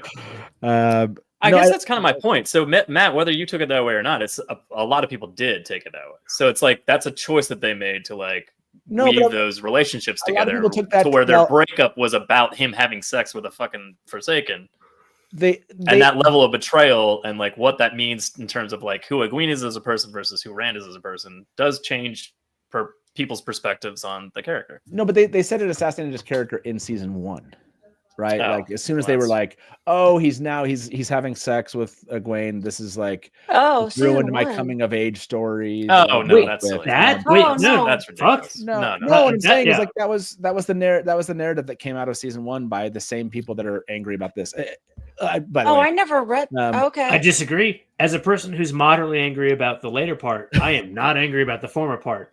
I have no problem. This carrying on, they had he and Egwene like were certainly in a relationship, and absolutely. The fact that he didn't talk about his relationship with Lanfear or this Forsaken that he had, and she's showing up in his dreams, and he's the Dragon Reborn. I don't know. I guess to me it just kind of like. You had a similar story. As Matt Hatch was growing up, he had a similar story. They preferred Rand was just having sex with sheep, like in the book. Where Matt was growing up, there was a lady visiting him in his dreams. And he was fucking her. But this other lady didn't know about it. No. Is that correct? No. That's incredible, Matt. I had no idea. I guess I don't know. It didn't strike me. But again, my favorite character is Lanfear. So This I may be biased. Right. Yeah, there we go. There it is. I just There feel it is. like they should have ended the whole. They should not have delayed the Rand and Egwene. They should have like as soon as they got back to Tar Valon, like they should have already been ended by then. They should not have reconnected. They should not have slept together again. That should have been over with, and then they wouldn't have had that whole mess. There was no need to. I didn't see the need to. To Matt's point of view that he hasn't agreed to, but I do think there's an interesting point of like if you are like this is your first relationship, weird shit's happened, to put it mildly, just weird shit.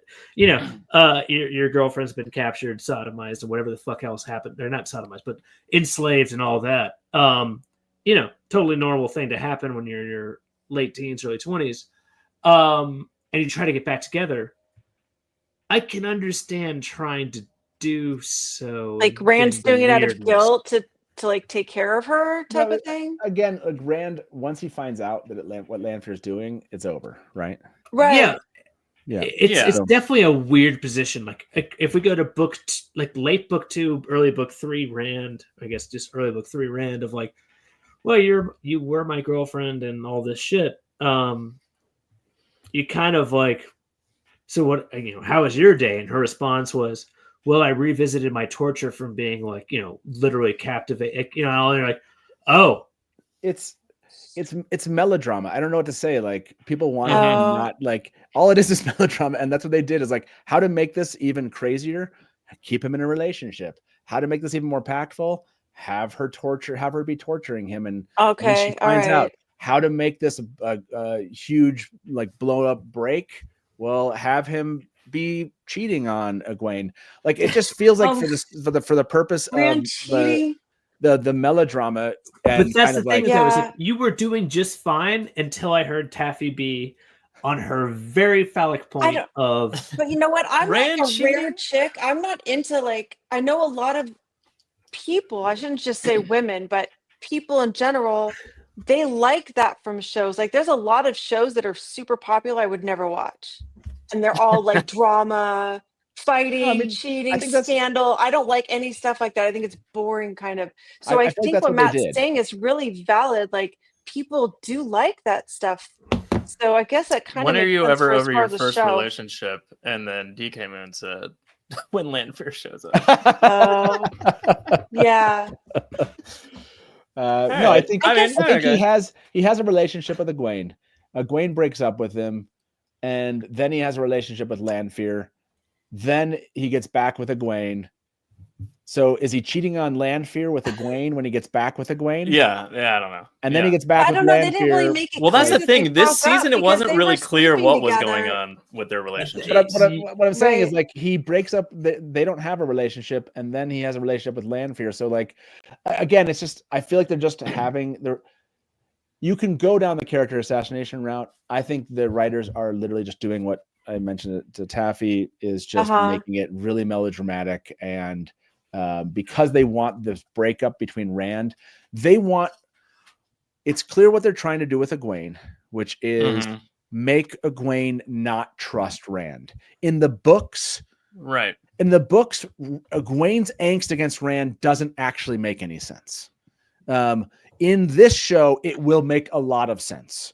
The idea that Egwene comes in at the end and doesn't trust him, believes like they gave Egwene all of the ammunition she would need to not trust Rand and not want to basically be on his side, make a deal, trust him at the very end. But it's one of the weirdest things in the books where you're just like, really? Like you have to play this up that like she's just like. Well, she was more competitive in the books with him, right? Like she had that. They purposely created this idea of Egwene has reason to not trust Rand's choices and Rand and believes he's suspect without them having to just rely on the taint, right? In the books, you could be like, he's tainted. In the show, they just like don't even talk about it. And so they created this like melodrama in it to create a it makes sense, Matt, but I don't They also like added that bit at the end where she being was trying to talk him off like channeling and he didn't stop, you know. Kind of he didn't. Again, they're doing this. And so that's why I guess I'm just kind of like, I'm going along for the story because it's fun, and I'm not sitting here trying to like to psychoanalyze, like, did they just ruin Rand for me forever versus like no, like they're trying to create I hear what you're saying, but I think that's a valid, I don't think it's invalid for people to feel that way, or to like for them to be like, oh, what the fuck, Rand would never do that, like that kind of thing. Like I get where they're coming from. But I disagree with that, and this is why I disagree with it. Season 1, yes, okay. Season 2, sure. We are season 3 into a TV show. Like, you've got to give up. The Rand from the books wouldn't have done this thing that the Rand 3 seasons into a show is doing. I disagree, and here's why. Because Rafe is literally like, we're gonna get closer to the books. No, like, no. Again, but it's the whole idea from a storyline perspective, not closer to the that's books true. from a character motivation. The same exact plotting of that character motivation. You can always say, like, what are you going to say in season 4? That's not like Rand in the books. Well, right, it's not exactly like Rand in the books, because there's they're into 4 seasons, and they're not giving him the same exact motivations of change. They're trying to get him to a place where he changes in a similar way, but they're not using the same motivating points. So I don't know. I have less tolerance for that view. Season one, sure, 100%. You're doing a direct comparison to like the books, and then you're doing direct comparison to like the first time you meet this character, and they're not the same. Season 2, okay. Season 3, I don't know. I don't think it holds water as much anymore, like as an argument. So, well, I see what you're saying. I think that like I'd rather have a man be like brutal and like losing his mind and killing people, rather than like betrayal and like sleeping with 2 women at the same time and like breaking her heart after she's been like tortured by the Shan for like I don't know. It's just that it's like a stain on Rand, as far as like he has like there's a quality about him that is kind of ruined, and I don't know if I'm saying no, I don't like it. You are Taffy. I want you to finish your statement. I don't know what to say. At a time. I understand, as far as a TV show and like making things happen and stuff, that makes sense. And people that are not me do like drama, but like the whole thing when they were having their fight, I'm like, can this be over with? It's already episode 6 or 7, 6, and like they're still fighting, and this is still happening. Like, there's so many other things that we could be seeing or doing than this whole. It's also kind of gross to have your main character being such a philanderer, and I assume, and maybe it's my fault, assuming that Rand is the main character. And I think that's another thing that kind of adds a little bit of frustration, is that sometimes it feels like Rand is not the main character, and that Mat and Perrin aren't the secondary main characters, right? Like, our list of ta'veren may not start at 3. It may not be the 3 we think sometimes. And you know what? To a certain extent, post DK Moon's comment in the chat, the last one. Let's see. Yeah, like I just find it so interesting that like Rand just sleeps with whoever he wants to in the books, and everybody's like, he's not cheating on him because we don't see anywhere in the books where they knew it was happening, and it doesn't matter because he technically was sleeping with this person after he was sleeping with this other person. He has a relationship with those them. It's not. But maybe because the books are years apart from reading them, so it feels in the 90s in our brains. In the 90s version of this, right, we gave Rand we're just like, well, the books are forcing him to be together with these people, and in the show, he's sleeping with a Forsaken, so it obviously feels like so much worse. Like if he was sleeping, let's say he had slept with Avienda in an igloo. Would everyone be about it? That can't be. Why would there be a desert girl in igloo? That doesn't make sense. In the scene, would everybody be pissed off about it and be like, "This is the most terrible person in the world"? Like, again, like I don't know. What is the deal with that? I think it and is then also the piece. So I'm the 3 girls agree, but that's not until later, Professor Lowell. Yeah, that's like, but you know what? Also, it wasn't totally obvious that in the beginning, Egwene and Rand were all aware of each other. Okay, yeah. I don't remember Lanfear and Rand. Did they actually ever like hook up It's again the pearl collecting. during season 3, except for It that was one a secret. when Egwene was like peeping on the dream. Yeah. And I thought maybe they weren't actually hooking up. Maybe like Lanfear tricked Egwene into seeing something that wasn't really happening. Because I don't think usually they would just meet in their old room in like Kyrian, right? Is the room where her and Rand would talk, where Lanfear and Rand would talk. So maybe they weren't actually hooking up again after he was back with Egwene. So maybe it never actually even happened. That song, "It's the End of the World." I wish you fuck everyone. It didn't rhyme, so no. I mean, like Ariane left it out, but yeah. Final thoughts on this, like, I think there is. I'm not trying to. People can feel however they want to feel about the books or the show.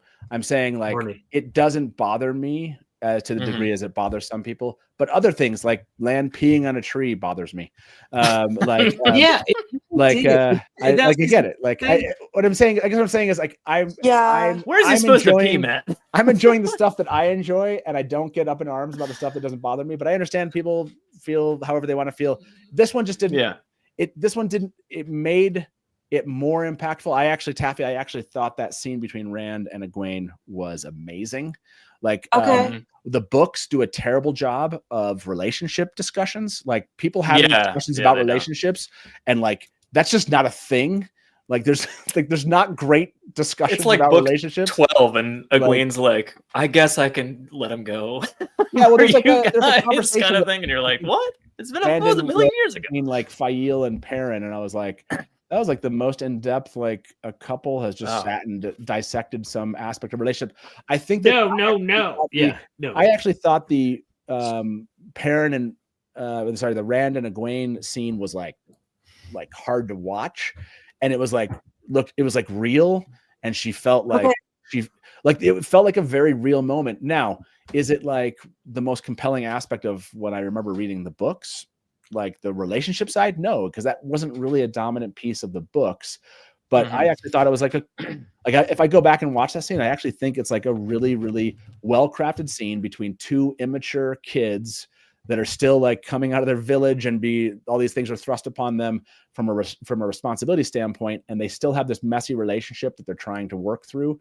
And in the midst of like some weird dating like Forsaken, like that's just like, and being tortured by a Forsaken, it's just like a wild fantasy story anyway. And so I actually thought that scene was great, but I totally get that some people didn't appreciate it and aren't looking for that in this story. So people are going to feel how they want to feel about it. I still thought the Rand overarching story of Rand in this season was fantastic. And so and you already said it, but Yosha crushed the acting.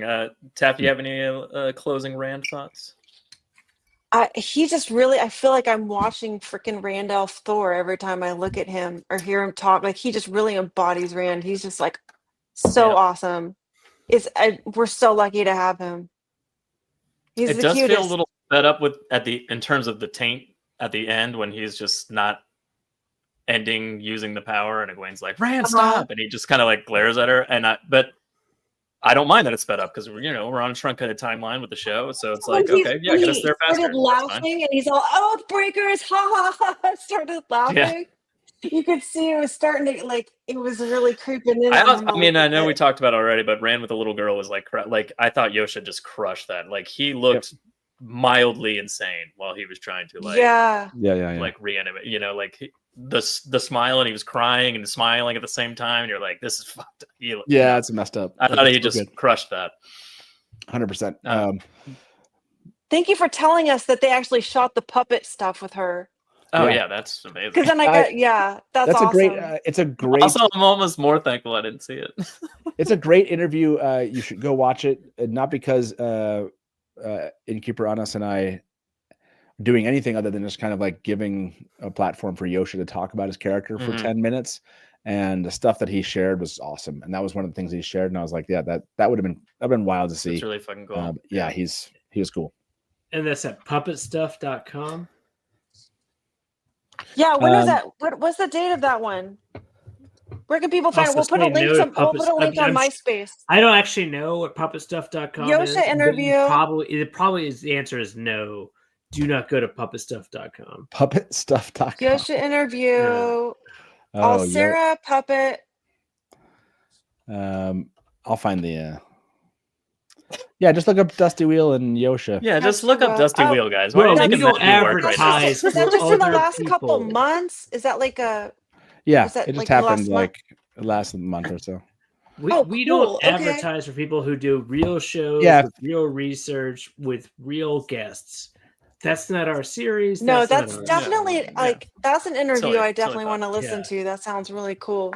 Yeah, just to Oh, type in God. Yosha Stowski and the Dusty Wheel, and it's the first video that comes up underneath Okay. the AI overview. This is why. The Dusty Okay. Wheel is a fan-run Wheel of Time talk show that has interviewed Yosha Stradowski, the actor who portrays Rand Althor in the Amazon Prime Video series. They've discussed various aspects of Rand and his character arc in the show's directed, including spoilers from the books and TV series. This AI overview stuff is so Oh my strange. God. Bullshit. I think that sounds just like you. Well, Let me it's say like, some other why AI don't they stuff. just- The Just- Dusty why Wheel not just might go happen straight to to be the run by link? the nicest guy in the entire Wheel of Time. We're community. out of time, everybody. We're gonna do some quick hits. I want thumbs up or thumbs down, or maybe a quick sentence about these Okay, characters, and then we're getting alright. out of here. So, All Matt, right. So- the next. This is about domestic violence. Jono, what do you think about Swan? I've got to go. Oh, we can't rush Swan, but I have to. Oh yeah, go. you can. Yeah, you can. No, we can't. You can one sentence Swan. Quick hit, Matt. No, Jono, you're not fast at all. Matt, Well, Swan. I was letting one him sentence. go. No, I like, feel you he's can't, got to like- go in a second. we can't just like. Yeah, we can't just talk. I feel like you have to do Swan in the here's next a quick- episode. You have to Swan save was time for the awesome. next episode. They didn't Like give no, her there's, enough. there's no way. I have to go. There's no way you can talk about Swan in like But one sentence. Matt, So- one reaction. Watch this. Ace Ventura. There you go. That's a good one. Sex Kathy, with what do you think Ace about Swan? Ventura. Well, she had sex with Ace Ventura, so I refuse. There you go. I Matt, what do you think about Swan? I refuse to give you anything about Swan. I think you should cover Swan in the next episode. All right, Matt, we'll what do you see think you about next Happy week, End? Oh, Matt. Matt, Oh no, you have Matt, to will cover you on be the end of the here? next episode. No, Stop. like these are two characters. That need to All right. go. Oh, we're doing Will part Matt- 4 now, Matt? All because of you? Yeah, you have to Yes. like carry them through. Yeah. Will All you right. be here? All right, next we'll save it for next I time. will not be back next time. Oh, Matt can't come fair back. enough. In the He's a future, busy though. man. He's a busy man. Hey, Matt, right? I- Open your I was like- MySpace account, write down your reactions for Swan and Avienda, and just share it there, and then everyone will see it if it's All there. right, everybody. That's tWoTcast for this week. If you have any comments or questions, leave them below. tWoTcast theme songs brought to you by the one and only Taffy Bennington, everybody. Thanks for having me, everybody. I'm your special guest star for 3 years in a row. Legendary Andrew Bard of Time does the outro song. Links to their stuff's below, of course. Thanks, Matt, for coming on. Yeah, it was a blast for sure. Was it? Thanks, Matt. That was fun to hang out with you. Thanks was. I for don't- telling us. If for cool some stuff. reason you don't know who Matt is and what the Dusty Wheel is, I don't know why. But the links to Matt's stuff is below as well. Also, probably all around you if you've somehow gotten here. Yeah. But yeah. Join us next episode for more Wheel of Time covering. We have no idea. Maybe more of this. Maybe Tom comes up with something to do. Thank you, I don't Tom. know. We'll figure it out.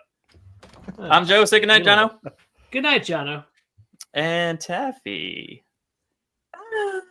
You guys are the coolest chat friends. Matt, super cool to hang out with you. Jono, you're hot and dancing. Ooh, Jono's dancing.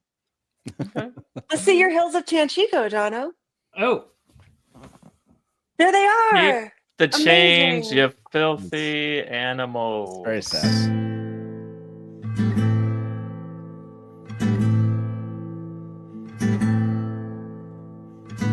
Among the first to start, the tWoTcast was so smart to lovingly bash our favorite books.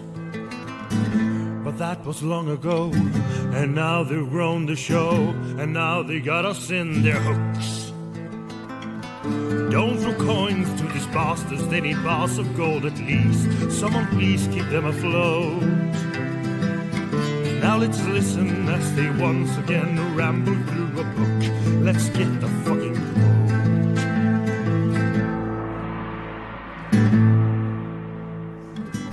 One of them is Tom, but he is barely on.